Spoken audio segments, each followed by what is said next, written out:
सहनाववतु सहनौ भुनक्तु सह वीर्यं करवावहै तेजस्विनावधीतमस्तु मा विद्विषावहै। ओम शांति शांति शांति। योग दर्शन की 89वीं कक्षा। योग दर्शन के तृतीय पाद विभूति पाद का प्रसंग चल रहा था और पिछली कक्षा में हमने 9वें सूत्र तक बात देखी थी, जिसमें महर्षि पतंजलि जी ने निरोध परिणाम के बारे में बताया था। परिणाम यानी तो बदलाव। चित्त जब निरुद्ध अवस्था में रहता है, निरुद्ध अवस्था में जाता है, तब वहां पर क्या हो रहा होता है। जिस समय हमारे मन में वृत्तियां उठ रही होती हैं, विचार चल रहे होते हैं, तब तो चित्त में बदलाव होता है, हमें पता लगता है, हम अनुमान कर सकते हैं, क्योंकि कुछ बदलता हुआ हमें प्रतीत होता है। अलग अलग वृत्तियों का आना ये परिवर्तन का द्योतक है, परिवर्तन हो रहा है। लेकिन असंप्रज्ञात समाधि में जबकि चित्त वृत्तियां रुक जाती हैं, चित्त वृत्तियों का निरोध हो जाता है, उस समय में चित्त में कोई परिवर्तन हो रहा होता है या नहीं हो रहा होता है, ये एक प्रश्न उठता है। जब चित्त सदा परिवर्तनशील है, सत्वरस्तम इन 3 गुणों से वो बना है और उसमें परिवर्तन होते ही रहते हैं, तो जब ये सदा होता है तो निरोध अवस्था में भी होना चाहिए। तो निरोध अवस्था में भी होता है या नहीं होता है, और परिवर्तन होता है तो क्या परिवर्तन वहां हो रहा होता है, इस बात को बताने के लिए इन्होंने निरोध परिणाम बताया था। और निरोध परिणाम में क्या होता है, निरुद्ध अवस्था के संस्कार बढ़ते हैं, बनते हैं, जमते हैं, और व्युत्थान संस्कार जो से नीचे के संस्कार हैं, वो संस्कार क्षीण होते हैं, दुर्बल होते हैं, हटते हैं। निरोध अवस्था में असंप्रज्ञात समाधि में भी संस्कार बनते हैं, ये बात पहले प्रथम पाद के अंतिम सूत्र में आ ही चुकी है। व्यास जी ने भी भाष्य में भी वो कहा ही है। भले ही वहां वृत्तियां नहीं हैं, लेकिन संस्कार तो पड़ रहे हैं, ये हमें वहां पर भी स्पष्ट था। तो निरोध संस्कार बनेंगे और व्युत्थान संस्कार हटेंगे, इनका अभिभाव और प्रादुर्भाव। व्युत्थान संस्कार दबेंगे और निरोध संस्कार उत्पन्न होंगे और प्रबल होंगे, ये दोनों बातें यहां पर होती हैं। ऐसा निरोध परिणाम के समय में चित्त में होता रहता है। यहां तक का हमने देखा था। तो पिछले पाठ में किन्हीं को कुछ पूछना है तो पूछ सकते हैं कुछ। ओम आचार्य जी, सूत्र संख्या 7। सूत्र संख्या 7, 7। इसमें जो त्रयम अंतरंगम पूर्वेभ्यः बोला है, तो हाँ, ये देखे थे कि 3 में समाधि भी है और समाधि के इनको अंतरंग मान रहे थे। तो वो किस प्रकार है, तो विचारानुगत समाधि के लिए वितर्क तक का जो समाधि है उसको हम अंतरंग देख रहे थे। उसी तरह आनंदानुगत के लिए विचारानुगत तक का हम देख रहे थे। तो जब वितर्कानुगत समाधि है, उसके लिए फिर कौन सी समाधि को हम अंतरंग मानेंगे? अलग से कुछ नहीं ले सकते उसमें, उसको स्वयं को ही स्वीकार करना पड़ेगा, और उसकी दृष्टि से हमें या तो देखना नहीं होगा। समस्या यहां पर यह है, आपका जो प्रश्न है और उसके पीछे भी जो सारा कथन था कि त्रयम अंतरंगम पूर्वेभ्य, वचन तो यह है पूर्व की अपेक्षा से, यानी पूर्व के 5 अंगों की अपेक्षा से ये 3 अंतरंग हैं, अर्थात वो 5 बहिरंग हैं। किसके? योग के। योग के ये 8 अंग हैं और योग के 5 अंग प्रारंभ के बहिरंग हैं और अंत के 3 अंतरंग। जब हम योग लेंगे, यानी समाधि से भिन्न स्थिति। बस एक योग चीज है जिसके 8 अंग हैं, और उन 8 अंगों में 5 और 3 का विभाजन करके बहिरंग अंतरंग बता दिया। इतना करके चलेंगे तो समाधि भी अंतरंग में आ जाएगी, और उसमें संप्रज्ञात असंप्रज्ञात दोनों आ जाएंगे। लेकिन चूंकि आगे का वर्णन असंप्रज्ञात के लिए अलग से किया, तो इसलिए मुख्य रूप से संप्रज्ञात को यहां पर लेते हैं। लेकिन जब हम इस दृष्टि से सोचते हैं कि अंतरंग, किसका अंतरंग, तो योग का अंतरंग। और योग क्या है, तो योग का मतलब समाधि है, योगश्चित्त वृत्ति निरोधा है। तो ऐसे में जब संप्रज्ञात समाधि होगी तो उसका अंतरंग कौन सा होगा। अंतरंग बहिरंग में योग लेते हैं, और योग का मतलब हम समाधि लेते हैं, योगश्चित्त वृत्ति निरोधा। तो किसका अंतरंग है, यानी अंतरंग जो, जिसका अंतरंग है, जिसका बहिरंग है, वो अंतरंग और बहिरंग से अन्य देखते हैं हम। ठीक है, उसको छोड़ करके जब हम देखेंगे, जब ऐसा देखने का प्रयास रहता है, तब ये सवितर्क निर्वितर्क सविचार निर्विचार आदि की भेद की दृष्टि से आपके सामने बात रखी थी। और इसमें जो आपका प्रश्न है कि सवितर्क को मैं किसको मानेंगे, वितर्क में किसको मानेंगे, वितर्कानुगत समाधि होगी तब इधर 3 कौन से बनेंगे, उसको छोड़ना ही पड़ेगा वहां पर। विचार में सवितर्क निर्वितर्क की दृष्टि से सवितर्क को हम उधर 3 लेंगे, सवितर्क को रखेंगे तो कुछ नहीं बन पाएगा, क्योंकि उसके पहले कोई समाधि है नहीं। दूसरा, ये इस दृष्टि से था कि जो अंतरंग किसका है बहिरंग किसका है वो हम अलग देख रहे हैं तब। नहीं तो इसका दूसरा सरल तरीका यह है कि जिस चीज को हम कह रहे हैं वो भी उसमें सम्मिलित है। मान लीजिए हमारा घर है, घर का कुछ भाग बाहर का है और कुछ अंदर अंदर का है। ठीक है, चिकित्सालय है, उसका कुछ भाग बाहर का है कुछ अंदर का है। तो जो बाहर का है वो किसकी अपेक्षा से बाहर कहेंगे, अंदर वाले की अपेक्षा से कहेंगे, अंदर के कमरे हैं ये हैं। और अंतरंग किसकी अपेक्षा से कहेंगे, बाहर की अपेक्षा से। तो परस्पर ही होगा, अंतरंग भी किसी और की अपेक्षा से हो ऐसा तो नहीं कहेंगे हम यहां कि अंदर कोई और कमरा हो अलग से उसकी अपेक्षा कहेंगे कि ये अंतरंग है, तो ऐसा नहीं है। हाँ, अंदर के कमरों में भी एक कमरा है बैठक का जिसमें बाहर के लोग भी आते हैं जाते हैं, उठना बैठना है। एक हमारा अंदर का कमरा है, बिल्कुल व्यक्तिगत कक्ष है, उसमें बाहर का कोई नहीं आ सकता। तो बाहर के मैदान की अपेक्षा, द्वार की अपेक्षा तो सारे कमरे अंतरंग है, लेकिन एक जो बिल्कुल हमारा व्यक्तिगत निजी कमरा है वो हमारा अंतरंग है, और उसकी अपेक्षा अन्य कमरे भी बहिरंग कहलाएंगे। लेकिन उसको भी हम कहेंगे तो किसका है, तो यहां एक पूरा घर हमने देखा, पूरे घर का कुछ भाग बाहर का है कुछ भाग अंदर का है। ऐसे ही योग एक पूरे भवन की तरह से हो गया, पूरा क्षेत्र हो गया, और उसके जो ये 8 अंग हैं इसमें कुछ भाग बहिरंग में है कुछ अंतरंग में। क्योंकि योग का मूल अर्थ तो समाधि ही है, चित्तवृत्ति निरोध ही है। और इसीलिए जो त्रयम अंतरंगम पूर्वेभ्य है, और तदपि बहिरंगम निर्बीजस्य, निर्बीज समाधि की अपेक्षा संप्रज्ञात समाधि वाला ये या तो धारणा ध्यान समाधि तीनों, उन तीनों को भी बहिरंग कर दिया है। क्योंकि योग का मूल तो वहीं पर ही है, अंतरंग में है, यानी निर्बीज समाधि में है, निरोध समाधि में है, असंप्रज्ञात समाधि में। ठीक है, और कुछ किन्हीं को पूछना है। आचार्य जी, सूत्र 9 में जी बोलिए। निरोध की दशा में चित्त की वृत्तियां रुक जाती हैं, हाँ और चित्त कुछ भी, कोई इसमें व्यापार नहीं चल रहा होता है। तो इसमें जो भाष्य में चौथी पंक्ति है, निरोध क्षणम चित्तम अन्वेति तदेकस्य, इस पंक्ति का अर्थ एक बार समझा दीजिए। आप जो शुरुआत आपने की थी उसकी दृष्टि से पहले बोलता हूं, फिर पंक्ति का अर्थ भी बताता हूं।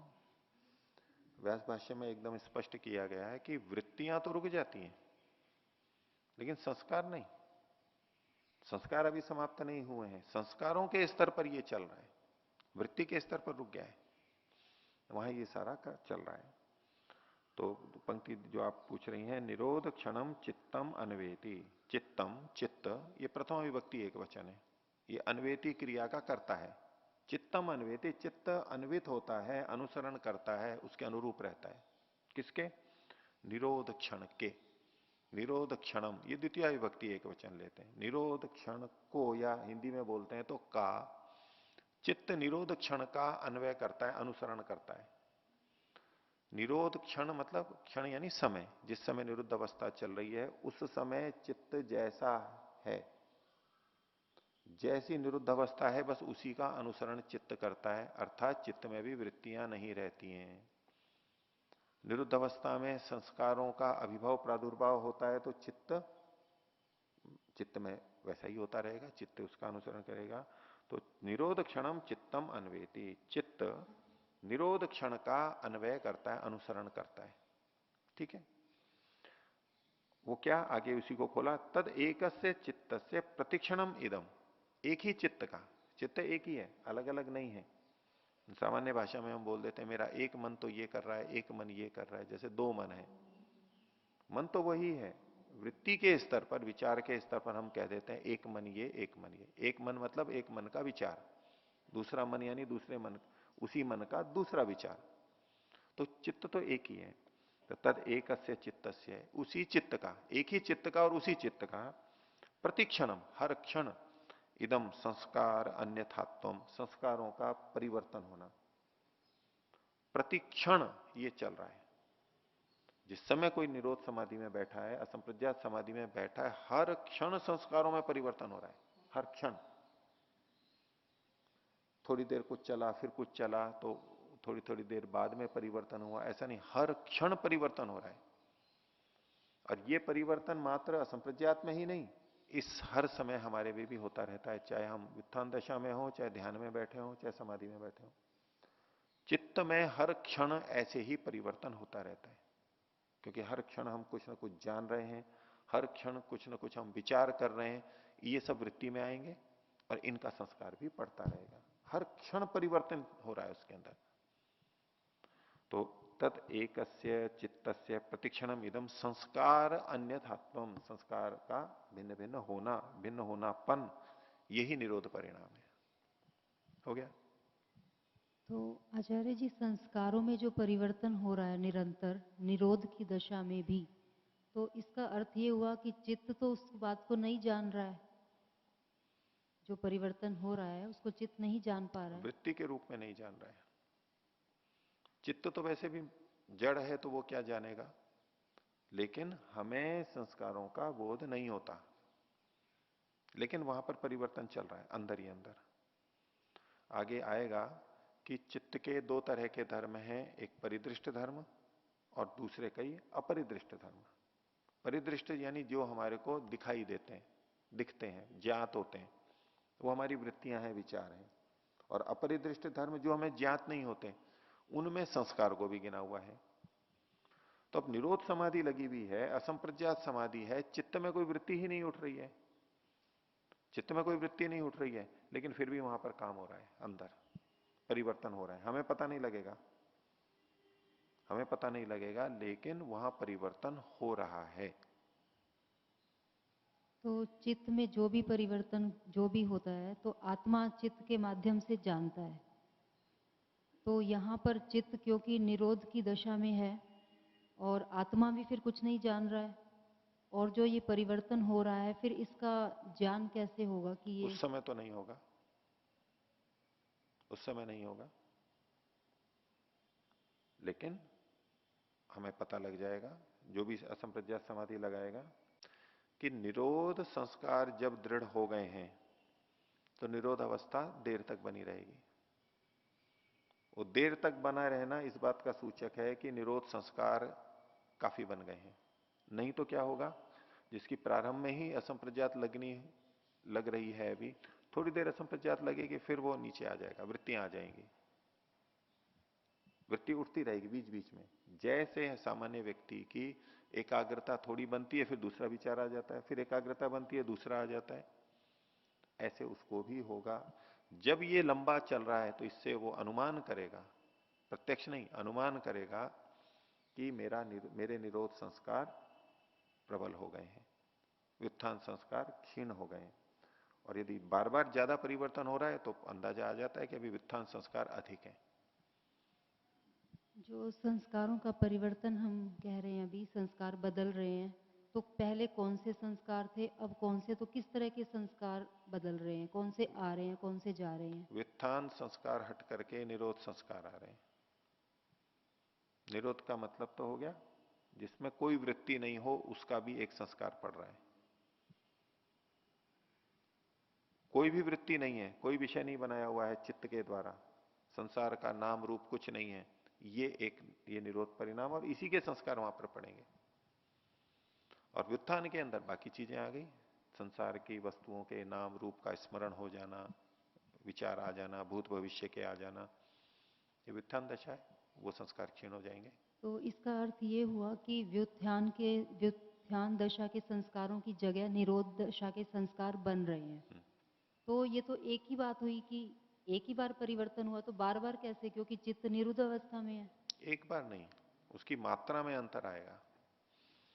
हमने मान लीजिए कूड़ा करकट बहुत सारा है और हमने थोड़ी सी सफाई की, तो सफाई से गंदगी हट गई। तो बोले एक बार झाड़ू लगाई तो क्या हटेगा? बोले गंदगी हटेगी। दूसरी बार लगाई तो वही गंदगी, वही धूल हटेगी। तीसरी बार लगाई तो तीसरी जगह, एक लगाई मतलब एक बार यूं झाड़ू लगाई, एक बार एक हाथ चलाया, दूसरा चलाया, तीसरा चलाया, उससे क्या होगा? हर बार वही होगा।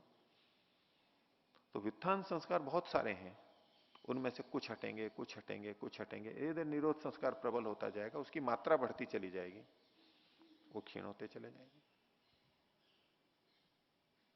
और कुछ नहीं, बोलिए। अजय जी, इसी में एक बात, अभी तक हमने ये समझा था कि वृत्ति से संस्कार बनते हैं और संस्कार से फिर वृत्ति उठती है। तो अभी हमने ये डिस्कस किया कि कोई वृत्ति नहीं होती, उसका भी संस्कार पड़ता है। जी तो हाँ, ये थोड़ा स्पष्ट करें। हाँ, ये अभी नहीं आई है बात, ये तो प्रथम पाठ जब अंत में चल रहा था तब भी आई थी। पहले भी ये चर्चा 2 बार या 3 बार चल चुकी है। सामान्य सिद्धांत यही है, वृत्ति से संस्कार, संस्कार से वृत्ति। ठीक है, वृत्ति से संस्कार बनते हैं, कोई दो राय नहीं है, खूब बनते ही हैं। लेकिन इस आधार पर हम ये नहीं कह सकते कि निरोध अवस्था में कोई संस्कार नहीं पड़ते, क्योंकि वहां पर वृत्ति नहीं है। प्रथम परिणति तो हमारी यही बनेगी कि जब जब वृत्ति होती है तब तब संस्कार बनते हैं। वृत्ति नहीं होगी तो संस्कार नहीं बनेंगे, सामान्य रूप से नियम काम करता है। वहां भी हम इसको लगाएंगे तो वो शास्त्र से सम्मत नहीं है। ये तो ये भी जानते थे कि वृत्ति से संस्कार बनते हैं, इन्होंने ही लिखा है, उसी से हमने भी जाना है। लेकिन इसके बाद भी ये इस वचन को कह रहे हैं, तो निरोध का भी अपना एक संस्कार है। निरुद्ध अवस्था भी चित्त की एक अवस्था है, तो उसका भी संस्कार पड़ेगा। इसको अब मैं दूसरे शब्दों में कहूं, मन की चित्त की जो भी स्थिति होती है उसका एक संस्कार पड़ता है। मन की चित्त की जो भी स्थिति होती है उसका एक संस्कार पड़ेगा। वृत्ति अवस्था में है तो वृत्ति वाले संस्कार पड़ेंगे, और वृत्ति नहीं है तो वृत्ति रहित अवस्था के संस्कार पड़ेंगे। इसको और स्थूल उदाहरण से देखें तो हम जो देखते सुनते हैं, क्रियाएं करते हैं, उन सबके संस्कार पड़ते हैं। लेकिन जिस समय हम देख सुन नहीं रहे होते, कोई क्रिया नहीं कर रहे होते, तब ऐसा भी होता है। मान लीजिए निद्रा में है, उसका भी तो अपना एक संस्कार पड़ता है। यद्यपि ये स्थूल उदाहरण है, कुछ वृत्ति वहां भी रहती है। मूर्छित हो गए, कभी मैं चलते हुए जा रहा था, अचानक मूर्छित हो गया, टक्कर लग गई, फिर पता ही नहीं लगा क्या, उसके बाद देखा तो चिकित्सालय में था, क्या हुआ। लेकिन फिर भी हमें एक ज्ञान रहता है ना कि ये बीच का काल ऐसा था जिसमें कोई वृत्ति नहीं थी, मेरे को कोई होश नहीं था। इसका बोध है हमारे को। जो खालीपना है, कोई वृत्ति रहित स्थिति है, उसका अपना भी एक संस्कार पड़ता है। वृत्ति रहित स्थिति ये अपने आप में एक स्थिति है, उस स्थिति का भी प्रभाव पड़ता है। वृत्तियां भी स्थितियां हैं, उनका भी संस्कार पड़ता है, और जब वृत्ति नहीं है वो भी एक स्थिति है चित्त की, उसका भी संस्कार पड़ता है। और ये शब्द प्रमाण से स्पष्ट है ही। इन दोनों पढ़ने वाले संस्कारों की बनावट में कोई फर्क होता है? बनावट में अंतर कुछ मानना ही होगा हमारे को। अलग अलग गुण उसमें उभरेंगे, अलग अलग स्थिति। लेकिन अगर हम यूं कहें कि किसी लेखनी से कागज पे लिख रहे हैं तो उसमें अंतर होता है लिखावट में। हमने लेखनी से लिखा, कुछ भी श्यामपट्ट पे लिखा चौक से, उसमें अंतर होता है? बोले उस वो जो लेखनी है वो तो नीला या काला, काली जैसी भी है, एक ही रंग है बस, और कागज भी वैसा ही सफेद है, और उस पर लिखते जा रहे हैं तो क्या कैसी रेखाएं खिंच रही हैं? वैसे ही नीली काली जो भी है एक ही जैसी तो खिंच रही हैं मोटे तौर पे, एक ही जैसी हो रही हैं, लेकिन फिर भी भेद है उनमें। यहां अलग अक्षर लिखे गए, वहां अलग अक्षर लिखे गए, ये वाक्य अलग है, ये वाक्य अलग है। दिखने में रंग रूप उस तरह देखेंगे तो एक जैसा है, लेकिन फिर भी अलग अलग संस्कार, अलग अलग लिखावट है।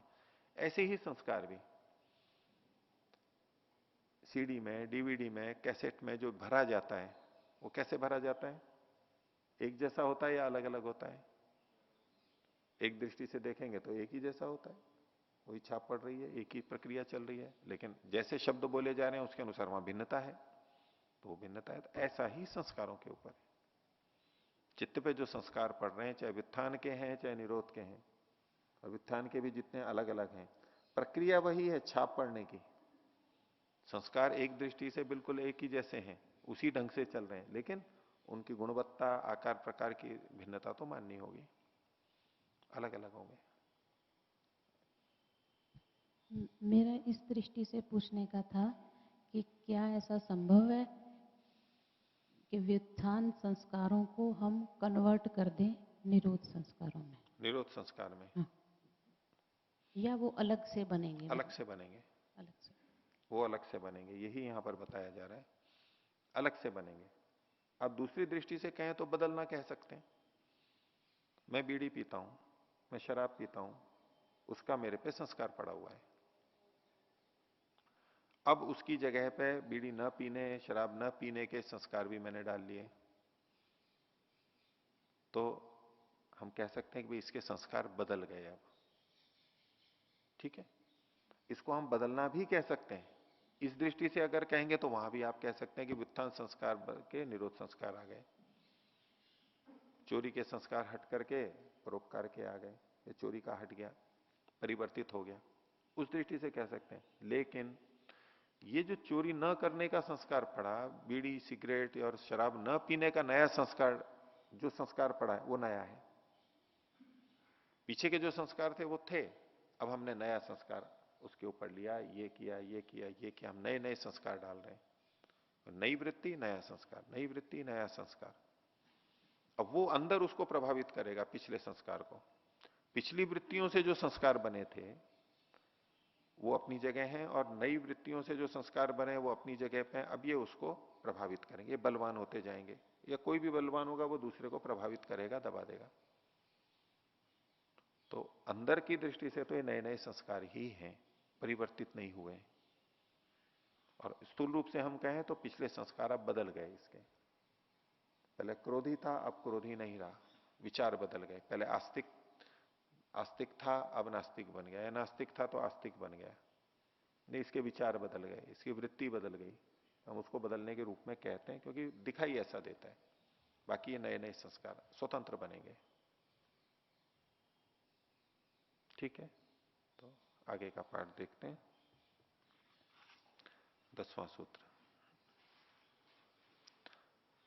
योग दर्शन के तीसरे पाद, विभूति पाद का 10वां सूत्र। सूत्र है तस्य प्रशांत वाहिता संस्कारात। तस्य उसकी, प्रशांत वाहिता, प्रशांत बिल्कुल प्रकर्ष रूप से शांत, एक जैसी उसकी वाहिता, उसका वहन होना, एक जैसा बना रहना, ये कैसे होता है? संस्कारात, संस्कार के कारण से होता है। यहां तस्य का मतलब है चित्त, निरुद्ध चित्त। उस चित्त की जो प्रशांत वाहिता है वो संस्कार के कारण से होती है। प्रशांत वाहिता का एक क्रम पीछे भी आया था, अभ्यास के प्रसंग में तत्र स्थितौ यत्नो अभ्यास, स्थिति का कहा चित्त से प्रशांत वाहिता, एक जैसा बना रहना, बिल्कुल शांत। यहां निरुद्ध अवस्था अर्थ लेंगे, ये निरुद्ध अवस्था भी शांत एकदम अवस्था है, क्योंकि एक भी वृत्ति नहीं है। जब अनेक वृत्तियां अनियंत्रित रूप से आ रही हैं, ये अशांत अवस्था है। जब एक भी वृत्ति नहीं है, ये प्रशांत अवस्था है। एक ही वृत्ति है, ये शांत अवस्था है, एक ही विषय चल रहा है।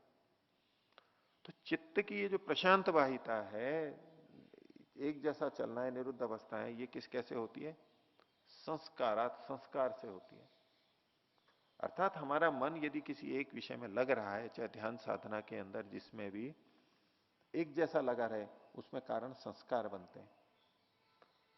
जो मन विचलित होता है, उसमें वृत्तियां आती हैं, उसका कारण ये संस्कार होते हैं। तो प्रशांत वाहिता का कारण भी संस्कार है। ये संस्कार इतने मुख्य हैं। चंचलता का कारण भी संस्कार है और प्रशांत वाहिता का कारण भी संस्कार है। तो तस्य प्रशांत वाहिता संस्कारात। ये जो निरोध परिणाम बताया, ये देर तक बना रहे। कैसे बना रहेगा? जब ये संस्कार प्रबल होंगे। निरोध के संस्कार जब बलवान होते जाएंगे तो ये देर तक समाधि लगने लगेगी, देर तक वो उस स्थिति में रह सकेगा। नहीं तो थोड़ी देर बाद में वापस नीचे आ जाएगा, फिर वृत्तियां उठ जाएंगी। भाष्य देखिए, निरोध संस्कार अभ्यास पाटवापेक्षा प्रशांत वाहिता तस्य चित्तस्य भवति। तस्य शब्द को खोल दिया चित्तस्य, चित्त की प्रशांत वाहिता। तस्य से हम पूर्व सूत्र में वर्णित निरोध परिणाम को नहीं लेंगे, चित्त को लेंगे। यद्यपि निरोध परिणाम का प्रसंग है और चित्त के लिए मुख्य रूप से कहा जा रहा है।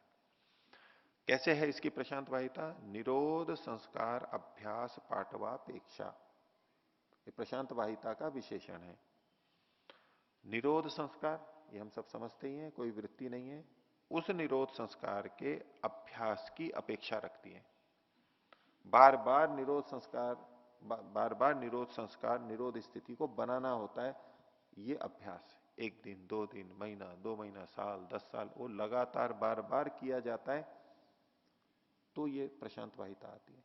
तो एक तो निरोध संस्कारों के अभ्यास की अपेक्षा होती है, उसके आधार पर ये प्रशांत वाहिता आती है। दूसरा पाटवापेक्षा, उसमें पटुता आनी चाहिए, कुशलता आनी चाहिए। 2 चीजें आवश्यक है। कुछ इसको एक भी करते हैं अभ्यास की कुशलता के कारण से, अभ्यास करते करते अभ्यास भी आवश्यक है, और जो निरोध संस्कार है उसकी कुशलता, ऊंचाई भी आवश्यक है। तो निरोध संस्कार के अभ्यास के पाटव की अपेक्षा, पटुता की अपेक्षा से ये प्रशांत वाहिता चित्त की होती है। नहीं तो प्रशांत वाहिता नहीं आएगी। असंप्रज्ञात समाधि लगने के बाद भी प्रशांत वाहिता बन जाए, ये नहीं, नीचे आएगा ही व्यक्ति। और जब ये निरोध संस्कार कमजोर होते हैं तो क्या होता है? तो अगली पंक्ति में कहा तत्संस्कार मानते। तत् का मतलब निरोध। निरोध संस्कारों की मंदता होने पर, न्यूनता होने पर, बल कम होने पर, वित्थान धर्मिणा संस्कारेण, वित्थान धर्म वाले संस्कारों से, निरोध धर्म संस्कारों अभिभूयते, निरोध धर्म वाला जो संस्कार है वो क्षीण होता है, दब जाता है। पिछले सूत्र में बताया था निरोध परिणाम, जिसमें निरोध संस्कारों का अभिभव हो रहा था, प्रादुर्भाव हो रहा था, और व्युत्थान संस्कारों का अभिभव हो रहा था और क्षीण हो रहे थे। लेकिन यदि निरोध संस्कार मंद है तो व्युत्थान संस्कार उसको दबा लेंगे। असंप्रज्ञात समाधि लगने लग गई, निरोध संस्कार भी बन रहे हैं, लेकिन वो अभी कम है, कम है, मंद है, तो व्युत्थान संस्कार के द्वारा वो बार बार दबाए जाते रहेंगे, दबाए जाते रहेंगे। इसीलिए वो बार बार करते करते करते निरोध संस्कार जब प्रबल हो जाएंगे, अब नहीं दबा सकता वो उसको। तो जब निरोध संस्कार की मंदता के कारण से उनका अभिभव होता है और व्युत्थान संस्कारों का प्रादुर्भाव होता है, वो दबाते हैं, अब ये निरोध परिणाम नहीं है, इसको हम व्युत्थान परिणाम कहेंगे, चित्त का व्युत्थान परिणाम। जिस समय वो समाधि में गया या समाधि चल रही है असंप्रज्ञात समाधि, तब तो निरोध परिणाम चल रहा है। लेकिन समाधि जब टूटेगी और समाधि टूट करके फिर वो व्युत्थान अवस्था में आएगा, तब भी तो चित्त में परिवर्तन हुआ है। ये व्युत्थान परिणाम कहेंगे, नाम नहीं दिया यहां पर, लेकिन इसको हम व्युत्थान परिणाम कह सकते हैं। बदलाव चित्त में फिर भी हुआ है। तो ये एक परिणाम बताया निरोध परिणाम, ये ऊंची स्थिति का है, असंप्रज्ञात समाधि का है। लेकिन संप्रज्ञात समाधि के समय क्या होता है, क्या तब भी चित्त में परिणाम होता है? और वो क्या परिणाम होता है वो आगे बताया। 11वें सूत्र में कहा सर्वार्थता एकाग्रतयो सर्वार्थ तैकाग्रतयो क्षयोदयो चित्तस्य समाधि परिणाम। एक नया शब्द आ गया, समाधि परिणाम। पीछे था निरोध परिणाम। जिस समय में समाधि लगनी प्रारंभ हुई है, जिस समय में समाधि लगनी प्रारंभ हुई है, उस स्थिति के लिए यह कहा जा रहा है। समाधि जब प्रारंभ हो रही है तब चित्त में क्या परिणाम होता है, क्या बदलाव होता है, वो बता रहे हैं। तो कहा सर्वार्थता एकाग्रता, सर्वार्थता और एकाग्रता। एकाग्रता तो समझते ही है, एकाग्रता एक ही विषय पर टिके हुए हैं। और सर्वार्थता मतलब अनेकार्थता, इधर टिका मन, यहां गया वहां गया वहां गया, यानी चंचल स्थिति। तो सर्वार्थता और एकाग्रता दो शब्द हो गए, इनका क्रमशः क्षय और उदय होता है, क्षयोदय। सर्वार्थता का क्षय होगा और एकाग्रता का उदय होगा। जैसे पीछे व्युत्थान संस्कारों का अभिभव और निरोध संस्कारों का प्रादुर्भाव था, यहां क्षय और उदय एक ही बात है। सर्वार्थता क्षीण होगी और एकाग्रता उत्पन्न होगी, उदय होगा उसका। अब ये जो चर्चा चल रही है ये वृत्ति के स्तर की है, ये संस्कारों की बात नहीं है। निरोध परिणाम संस्कारों के स्तर पे हो रहा था, वृत्ति वहां नहीं थी। लेकिन ये जो चल रहा है ये वृत्ति के लिए चल रहा है, वृत्ति के स्तर पर चल रहा है। तो सर्वार्थता और एकाग्रता का जो क्षय और उदय होता है इस समय में, ये चित्त का समाधि परिणाम कहलाता है। समाधि का मतलब एकाग्रता। यहां जो अर्थ लिया जा रहा है समाधि का, वो समाधि है एकाग्रता। वो भी चित्त की वृत्ति का रुकना है, अन्य वृत्तियों का रुकना है। इसको कहते हैं समाधि परिणाम। चित्त में बदलाव तो यहां पर भी होगा। तो इसी बात को भाष्य में कहा सर्वार्थता चित्त धर्म। ये जो चंचलता है या अनेक विषयों का आना है चित्त में, वृत्तियां उठना है, ये चित्त का धर्म है। धर्म और धर्मी दो शब्द आपको स्पष्ट हैं ही। धर्मी मतलब वो वस्तु, और धर्म उस वस्तु में रहने वाला गुण या क्रिया। तो सर्वार्थता की जो स्थिति है ये भी चित्त का ही धर्म है। चित्त में ही सर्वार्थता हो रही है, अनेकता हो रही है, अनेकाग्रता है, एकाग्रता नहीं है, अनेक विषय हैं। आगे कहा एकाग्रता अपि चित्त धर्म, एकाग्रता भी उसी चित्त का धर्म है। दोनों चित्त के ही धर्म है।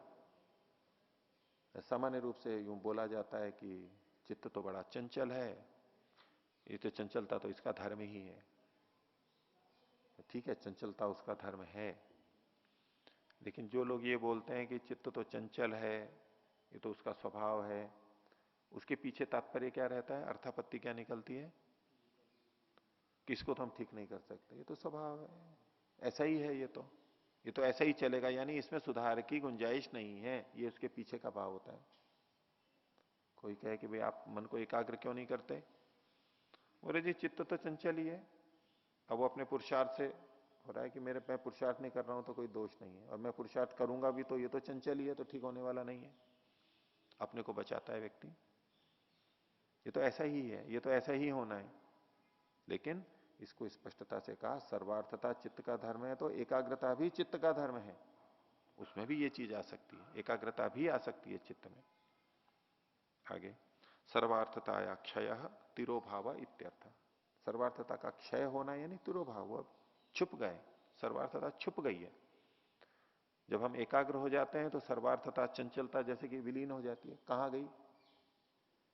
लीन हो गई, बस पता ही नहीं कहां चली गई, एकाग्र हो गए।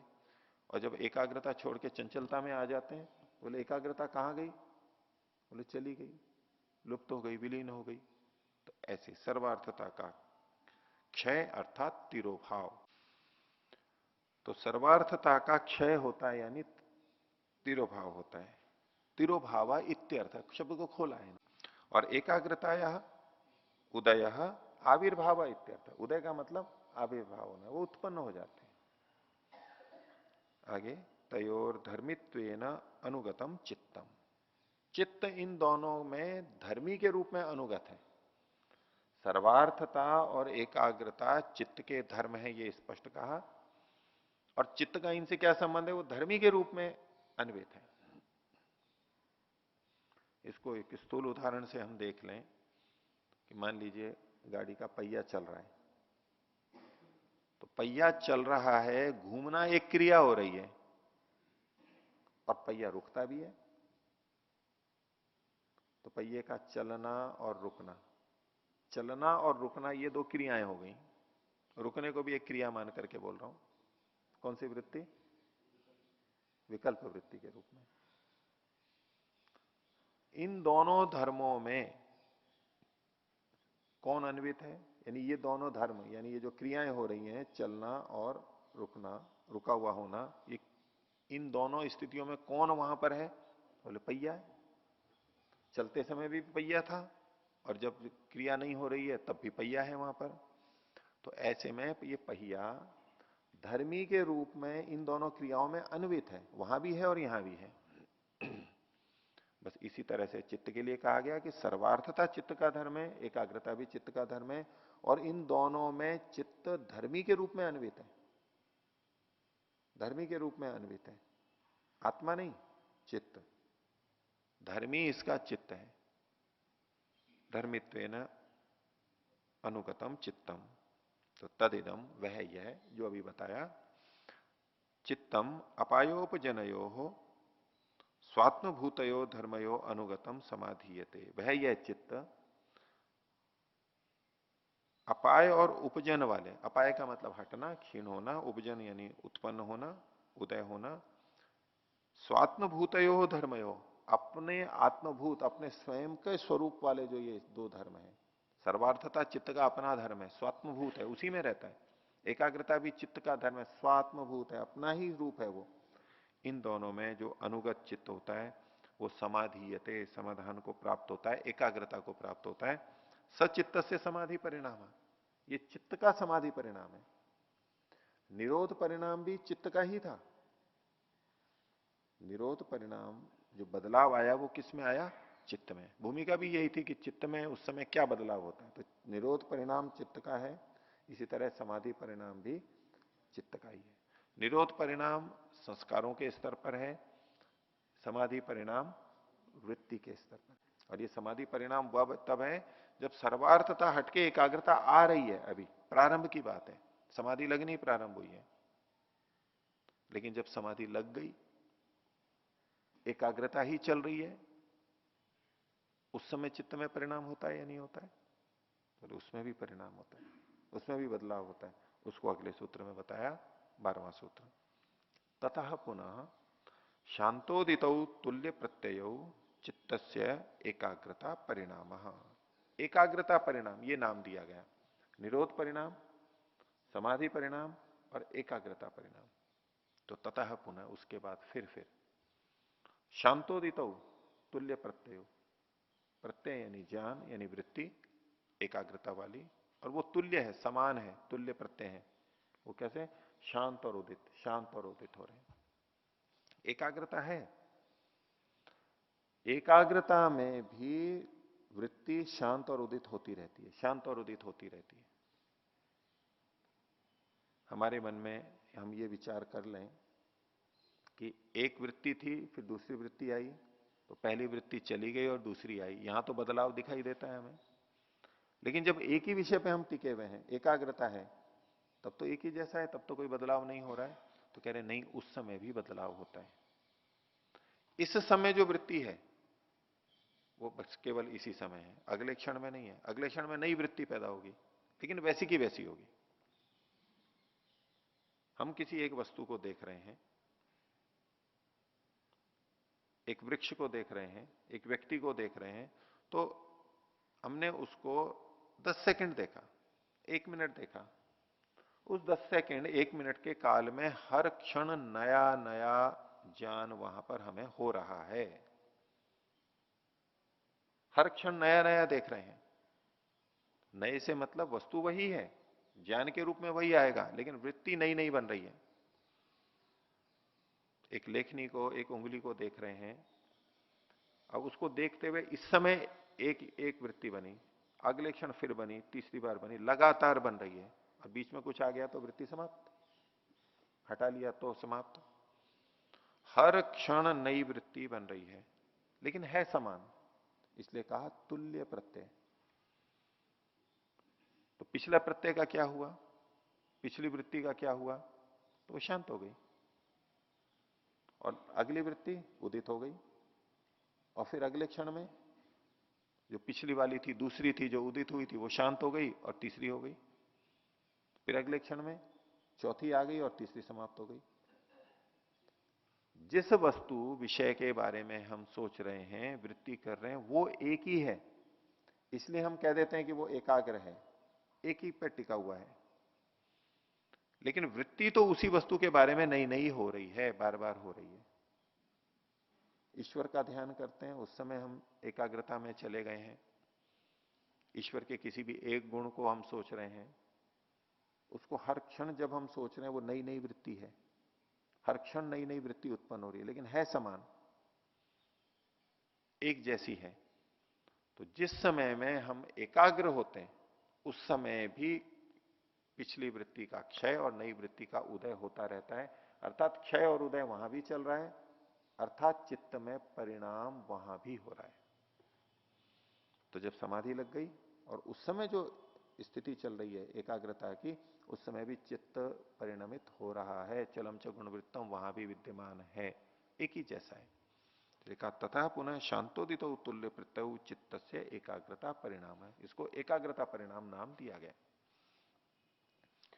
भाष्य में खोला इसको, समाहित चित्त से पूर्व प्रत्यय शांत उत्तर तत्सदृश उदित।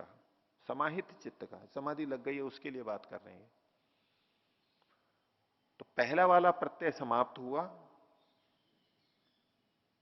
उत्तर तत्सदृश, और बाद वाला तत्सदृश उसी जैसा उदित हुआ है। भिन्न भिन्न नहीं है, संख्या की दृष्टि से भिन्न है कि पहले अलग प्रत्यय था फिर दूसरा प्रत्यय आया, लेकिन है एक जैसे ही, सदृश है। एकाग्रता का यही मतलब होता है। दूसरी वृत्ति आएगी ही नहीं, ये एकाग्रता का मतलब नहीं है। सदृश वृत्ति अलग अलग आ रही हैं, एक के बाद एक उत्पन्न हो रही है, बस यही एकाग्रता है। अन्य विसदृश वृत्ति आएगी तो ये एकाग्रता नहीं है।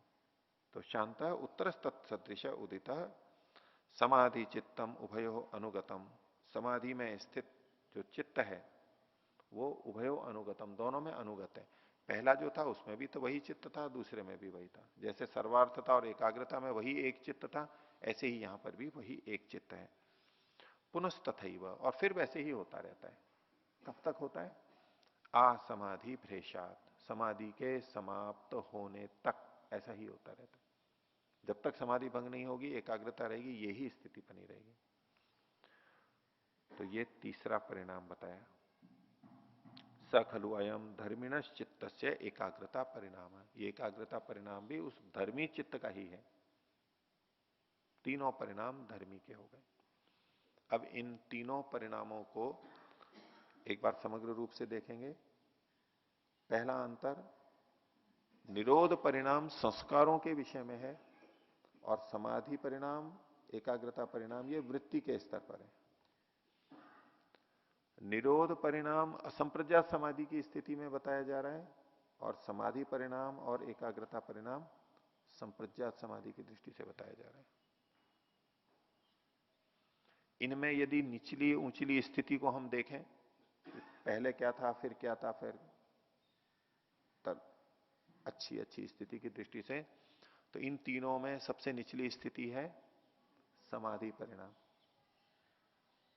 क्योंकि अभी समाधि लगी है, सर्वार्थता हटके अभी एकाग्रता आई है। ये जो परिवर्तन हो रहा है ये सबसे निचला है। अब एकाग्रता आ गई और एकाग्रता चल रही है, ये दूसरा स्तर है। और जब एकाग्रता भी समाप्त हो गई, निरुद्ध अवस्था हो गई, ये निरोध परिणाम, ये तीसरा स्तर है। निरोध परिणाम इन तीनों परिणामों में सबसे ऊंची स्थिति है, एकाग्रता परिणाम उससे निचली स्थिति है, और समाधि परिणाम उससे भी निचली स्थिति है। ये इनका क्रम बनता है। ठीक है, ये बात समझ में आ गई। तो चित्त में तो परिणाम होते रहेंगे, और चित्त में ही हमें परिणाम करना है। ये पूरा योग है ही इसीलिए कि चित्त को परिवर्तित करना है, पहले वृत्ति के स्तर पर, फिर संस्कारों के स्तर पर। ये सारी साधना उसी पे केंद्रित है, उसी के ही चारों ओर घूमती है, उसी के लिए ही सारे विधि विधान बताए गए हैं। तो चित्त में बदलाव होता रहता है। बहुत बार हम बोल देते हैं कि स्वभाव तो बदलता नहीं है, स्वभाव तो बदलता नहीं है। किसी का कैसा स्वभाव, किसी का कैसा स्वभाव, अब तो स्वभाव बन गया मेरा, अब तो बदल ही नहीं सकता। तो ये तो अपुरुषार्थ की बात हो गई, निराशा की बात हो गई, कुछ ना करने की बात होगी। वे तो अब तो आदत बन गई, अब कुछ नहीं हो सकता। कुछ भी आदत हो, कितनी भी हो, बदलाव तो हो ही सकता है। वही बताया जा रहा है सारा। बदलाव हो सकता है, होगा ही। पहले भी तो हुआ है, अभी भी हो जाएगा। अच्छे से बुरे बने तो भी बदलाव हुआ है, बुरे से अच्छे बने तो भी बदलाव हुआ है, और होगा ही, कर ही सकते हैं। ये विश्वास साधक के मन में होना चाहिए। ऐसा छोड़ नहीं सकते। जब तो कुछ नहीं हो सकता, संस्कार पड़ गए। सब बदले जा सकते हैं, सब बदले जा सकते हैं।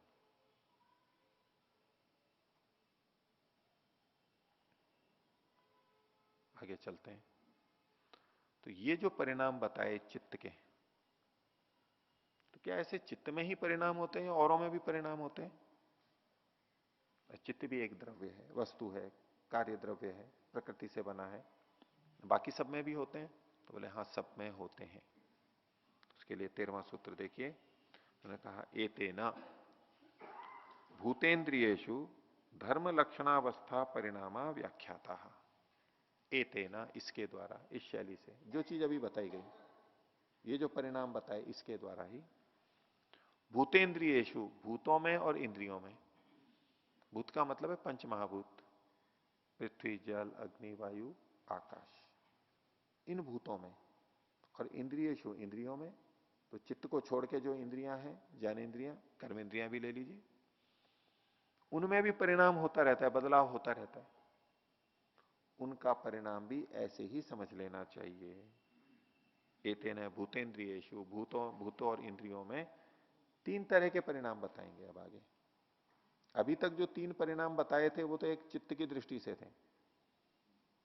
अब एक नए सिरे से तीन परिणाम बताए जा रहे हैं। तो उसमें धर्म लक्षण अवस्था परिणाम, धर्म परिणाम, लक्षण परिणाम और अवस्था परिणाम, ये तीन तरह से बदलाव देख रहे हैं। धर्म परिणाम, लक्षण परिणाम और अवस्था परिणाम, ये तीन परिणाम सब में समझ लेने चाहिए।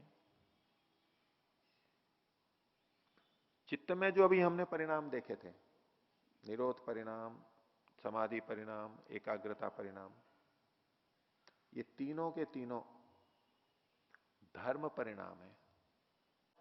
ये भी धर्म परिणाम है। तो वित्थान निरोध संस्कारों का इधर उधर होना, ये भी धर्म परिणाम है। और एकाग्रता सर्वार्थता का होना, ये भी धर्म परिणाम ही है। और एकाग्रता का बना रहना, जिसको एकाग्रता परिणाम कह रहे हैं, वो भी एक हट करके दूसरा वैसा ही आता जा रहा है, बदलाव तो वहां पर भी हो रहा है। तो ये तो धर्म परिणाम। और लक्षण और अवस्था परिणाम को हम और आगे देखेंगे। भाष्य देखिए। एतेना, एतेना अर्थात पूर्वोक्तेना, इसी को खोल दिया व्यास ने। पहले जो तीन प्रकार के निरोध, समाधि और एकाग्रता परिणाम कहे गए, उसके द्वारा। एतेन पूर्वोक्तेन चित्त परिणामेन, ये जो तीन चित्त के परिणाम कहे गए थे पीछे, उससे धर्म लक्षण अवस्था रूपेण, जो कि धर्म लक्षण अवस्था रूप में हो सकते हैं, तीनों रूप में हो सकते हैं, वहां पर भी घटाएंगे। जो नाम दिए गए थे, निरोध परिणाम, समाधि परिणाम, एकाग्रता परिणाम, ये अपने आप में तो धर्म परिणाम ही है। लेकिन इन्हीं के साथ साथ जुड़ करके हम लक्षण और अवस्था परिणाम भी देख सकते हैं, उसको बाद में घटाएंगे। इसके वर्णन से भूतेन्द्रियेषु धर्म परिणामों, लक्षण परिणामों, अवस्था परिणामश्च उक्तो वेदितव्य। तो इसी से भूतों में और इंद्रियों में भी तीनों प्रकार के धर्म, लक्षण, अवस्था, परिणाम कह दिए गए, ये समझ लेना चाहिए, अलग से नहीं बताए। ये बता दिया ऐसे ही, वो भी समझ लेने चाहिए, वहां भी ऐसे ही परिणाम होते रहते हैं। अब जो पीछे हमने परिणाम देखे थे, व्युत्थान आदि, निरोध आदि, उन उदाहरणों को लेकर के अब ये घटा करके बता रहे हैं व्यास जी। तो कहा तत्र व्युत्थान निरोधयो अभिभव प्रादुर्भाव। व्युत्थान संस्कार और निरोध संस्कार, इनमें अभिभव और प्रादुर्भाव कहा गया था। व्युत्थान संस्कारों का अभिभव था, निरोध संस्कारों का प्रादुर्भाव था। धर्मिणी धर्म परिणाम, ये धर्मी चित्त में धर्म का परिणाम था। व्युत्थान धर्म हट करके निरोध धर्म आया, ये धर्म का बदलाव हो गया। सोने का कोई टुकड़ा था, उससे हमने कुछ आभूषण बना लिया, कुंडल, अंगूठी जो भी बना ली। तो सोना जिस समय डले के रूप में था, उस डले धर्म को छोड़ करके अब वो कंगन, कुंडल के रूप में आ गया। तो धर्म का बदलाव हुआ, सोना वही है। मिट्टी चूर्ण रूप में थी पहले, फिर पिंड बन गई, पिंड से घट के रूप में आ गई, फिर कपाल यानी टुकड़े हो गए, और फिर मिट्टी बन गई, चूरा हो गई। मिट्टी वही है, धर्मी वही है, लेकिन पहले वो चूर्ण धर्म में था, फिर पिंड धर्म आ गया, फिर घट धर्म आ गया, फिर कपाल धर्म आ गया। ये धर्मी में धर्म का बदलाव हो रहा है। धर्मी में धर्म का बदलाव हो रहा है। तो इसलिए इन्होंने यह कहा कि ये जो व्युत्थान और निरोध का अभिभव प्रादुर्भाव है, ये धर्मी यानी चित्त के अंदर धर्म का परिणाम है। धर्म परिणाम स्पष्ट हो गया। एक धर्म हटके दूसरा धर्म आना। अब आगे कहते हैं लक्षण परिणाम। लक्षण परिणाम एक अलग ढंग से परिभाषित किया इन्होंने कि निरोध त्रिलक्षण। निरोध परिणाम 3 लक्षण वाला होता है। ये लक्षण शब्द यहां पर अलग अर्थ में है, जो स्वयं खोलेंगे। ये त्रिलक्षण को खोला, त्रिभि अध्वभिर युक्त, 3 अध्वों से, मार्गों से युक्त है। अध्व मतलब मार्ग होता है। अभी मार्ग का मतलब भी क्या है, तो उसके लिए शब्द कहा, एक तो है अनागत। अनागत का मतलब है जो स्थिति अभी आई नहीं है। एक है अनागत, एक है वर्तमान, विद्यमान, और एक जब वो चला गया तो अतीत अवस्था। ये जो काल की दृष्टि से कथन है कि कोई धर्म कभी अनागत अवस्था में था, कभी वर्तमान में आया और कभी अतीत में चला गया। अब एक ही धर्म को पकड़ लिया है। वो धर्म कभी अनागत है, कभी वर्तमान है, कभी अतीत हो रहा है। ये जो काल का परिवर्तन हो रहा है, ये लक्षण परिणाम है। धर्मी में धर्म परिणाम को देखते हैं कि एक धर्म चला गया, दूसरा आ गया। धर्मी में धर्म परिणाम देखा था, और धर्म में लक्षण परिणाम देखेंगे। घड़ा अभी बना हुआ है। घट एक धर्म है मिट्टी का, मिट्टी धर्मी है और घट एक धर्म है। अब इस घटत्व को, घट धर्म को ही पकड़ के रखिए। अभी घड़ा है तो घट धर्म अभी वर्तमान लक्षण में है। जिस समय मिट्टी पिंड के रूप में थी, जिस समय पिंड के रूप में थी, उस समय पिंड धर्म वर्तमान था, लेकिन घट धर्म अनागत था। अनागत अभी आया नहीं था, अभी मिट्टी पिंड के रूप में है। लेकिन जब घट बन गया तो घट धर्म वर्तमान में आ गया, अब अनागत में नहीं है वो। और जब घड़ा टूट करके कपाल बन गया, ठीकरे बन गया, अब घट धर्म अतीत में चला गया। तो एक ही धर्म को जब हम इन 3 कालों में देखते हैं, इसको कहते हैं लक्षण परिणाम। बदलाव आया या नहीं आया? जैसे मिट्टी में पिंड को छोड़ के घट धर्म आया तो मिट्टी में बदलाव आया, परिणाम मतलब बदलाव। अब धर्म को जब देखेंगे, कभी धर्म अनागत अवस्था में होता है, कभी वर्तमान में होता है, कभी अतीत में होता है, तो ये उस धर्म में बदलाव आ गया। इसको कहते हैं लक्षण परिणाम। और उस लक्षण परिणाम को ही यहां पर खोल के बताया जा रहा है। लक्षण परिणामश्च क्या? निरोध त्रिलक्षण त्रिभिरद्भिर युक्त स खलु अनागत लक्षणम अध्वानम प्रथमम हित्वा, अपने अनागत लक्षण को छोड़ करके। कौन सा धर्म लिया इन्होंने? निरोध धर्म। अब वहां पर आप निरोध परिणाम वाले प्रसंग में चले जाइए कि असंप्रज्ञात समाधि लगने से पहले व्युत्थान संस्कार थे, अब निरोध संस्कार आए। तो निरोध संस्कार जिस समय आ गए तो क्या होगा? तो वो सबसे पहले अपने अनागत लक्षण को, अथवा को प्रथमम छोड़ करके, जो कि पहला वाला था उसको छोड़ दिया उसने। जिस समय व्युत्थान दशा थी, व्युत्थान संस्कार थे, उस समय में निरोध संस्कार कौन से लक्षण में था? अनागत में था, अभी आया नहीं था। तो जब वो अनागत से वर्तमान में आ रहा है तो अनागत को छोड़ करके आ रहा है। अनागत तो इसलिए कहा अनागत लक्षणम अध्वानम प्रथमम हित्वा, धर्मत्वेन अनतिक्रांत है, लेकिन उसका निरोध धर्म, उसमें परिवर्तन नहीं आया। धर्मत्व निरोध धर्मत्व तो अभी भी विद्यमान है उसका। धर्मत्वेन अनतिक्रांत वर्तमान लक्षणम प्रतिपन्न, वर्तमान लक्षण को प्राप्त हो गया है, अभी वर्तमान में आ गया।